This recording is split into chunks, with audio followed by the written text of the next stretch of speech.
Ogun State. The Adubi War actually took place in Ewekoro, the current Ewekoro local government. That was where the Adubi War took place.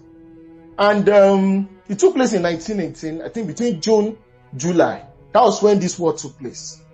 Some people said till August, but some people said the war was just 3 weeks. Some historical references said the war was just 2 months.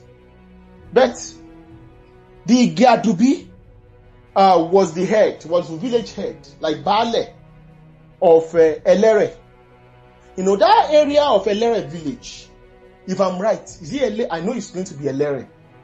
Today, Ibatimolo ka different historical archives, wọ́n ò fi àmì wọ́n ò fi sí ibẹ̀. Ní àbùkù lè jẹ́ Elere ló yẹ kó jẹ́. So Elere village. And during this time, before 1918, there was a massacre that happened in Abeokuta. They call it the Ijemo massacre. Look, let me tell you something about Egba people.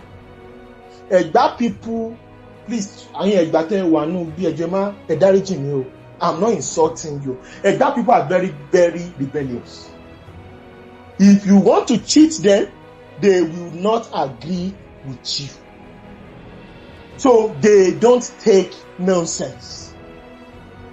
So the Ijemo massacre was the massacre that happened conducted by the British in 1914 against a particular people of Ijemo, the villagers, who are complaining about the high-handedness of the colonial agents against when they torture the particular activists.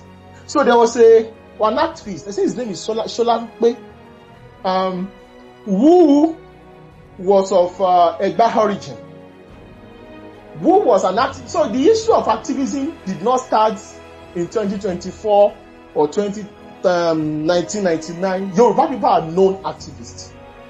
So there was an activist who was campaigning against the colonial government, that the Egba United government was an independent country.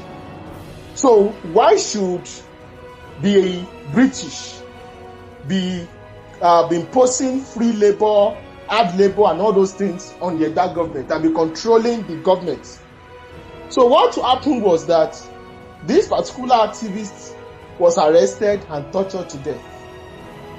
So the people of Ijemo stood up, and they said the British colonial officials have to go, and the Alake of Egba, who was the president of the Egba United government, also needed to resign. So what happened was that over 40 people were gunned down by the colonial officers, so who shot them dead. It was a massacre. So the issue of government security agents shooting down unarmed people, protesters, did not start in 2020, did not start in 1999. It has always been like that. If you go through the history, the pre-colonial history of Nigeria, the colonial history of Nigeria, and the post-colonial history of Nigeria. So, the Ijemo massacre already made a lot of Egba people to be angry. What sort of nonsense is this? How people were killed. And it was during this time Lord Lugard was doing his amalgamation. So in order to be able to, because the Alake wanted to shift and move, change allegiance, and switch over to the French, because Abeokuta and almost half of Ogun State would have been in Benin Republic today. So the British now say, oh, no problem, look, the amalgamation does not affect you.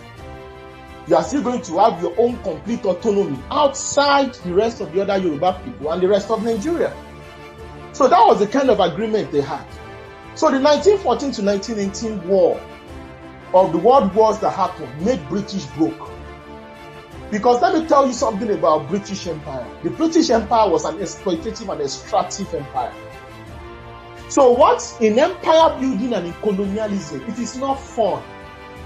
Empire building and colonialism is not fun. When they take up a colony, they take up a space, the resources of the place, the human resources of the place is extracted to build the motherland. And that motherland is Europe. It's Europe. So that was what was happening. So after that war ended, Europe was broke. Britain was broke. And they needed more money to be able to run the colonies, to be able to resuscitate their economy.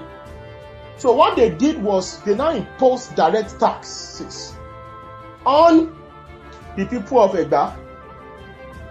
And the people of Egba, they are very proud people, free people. Firstly, this kind of a tax, this is a foreign government, and they were not happy with the way some Egba chiefs were participating in this. So it was for the deputy of Adubi, Ige, who was the head of the Elere village. Now, Elere village had a lot of sugarcane plantation. So it had a lot of sugarcane plantation. So because it had a lot of sugarcane plantation, so it was where the resistance actually started happening. If you observe this song, is it the name of this? Is it Tayo Tayo that released? The song was released in 1971. Fela also sang a song about Ogun Adubi, like Omire Kelem Bushebe, Omire Kelem Bushebe. People that know that song can actually come in and come and help. So because sugarcane was so plenty in that place, and people could not even get out and get water, and they were using sugarcane juice as a source of water and to cook for a very long time. So that was that song. So that was what happened.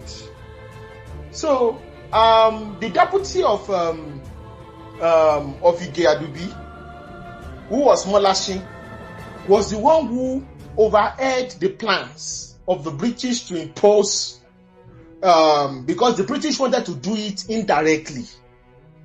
So Molashi, I think it's also called Awakwe. So Awakwe, Yosha Chemo, he heard it and he quickly went to go and tell Ige Adubi. And Ige Adubi was a chief. I said, look, this is what the British are planning. They are coming to tax us. Direct taxation. We will not agree. We are not going to agree. So immediately the British, the British knew that it was Molashi, the deputy of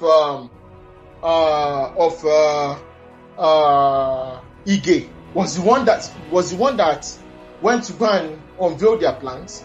They arrested him, and that was the beginning of the trouble. He was arrested. And I'm not here to insult our obas, but unfortunately, the Osile, Ake, the Alake, they were part.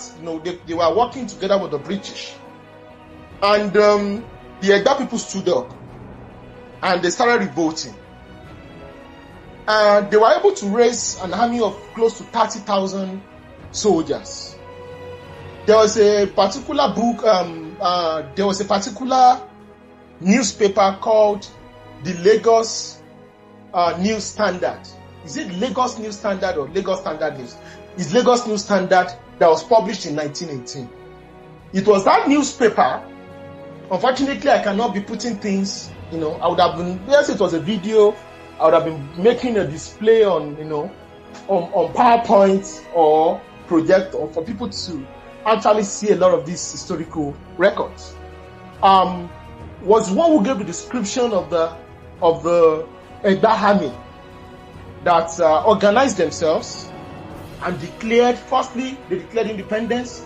They said they wanted to expel the entire British colonial government and their local collaborators from Egba land, and they were able to raise over 30,000 soldiers. And now it was not just the Egba people that populated this army. They had the Ijebu people were there, the Yewa people were there, even some of your people were also part of this army. So it was an Egba army, but there were a lot of other Yoruba groups that also came together. And according to this particular newspaper report also said the resistance, the Adubi war, was a disaster for Lord Lugard. Absolute disaster. And the war started, and what the Egba, I don't want to say, I won't call them rebels. Because if you go to Wikipedia, if you check some records, they call them the Egba rebels. Why should I be a rebel in my land trying to fight for my rights? So what the Egba people were saying was, how can you be taxing us? You fought a war in Europe. Why should we pay for it? Why should you impoverish us? In order to be able to solve your life, in order to be able for you to survive. You guys are invaders. You invaded us. You said we have a form of autonomy, that our country is different. Why should we pay taxes to you? If you look at what these our valiant ancestors were saying, they were right. And they went to war. So they destroyed a lot of the telegraph, railway stations, around Wasimi, Ototi, a lot of these places. They started destroying British infrastructures in the Egba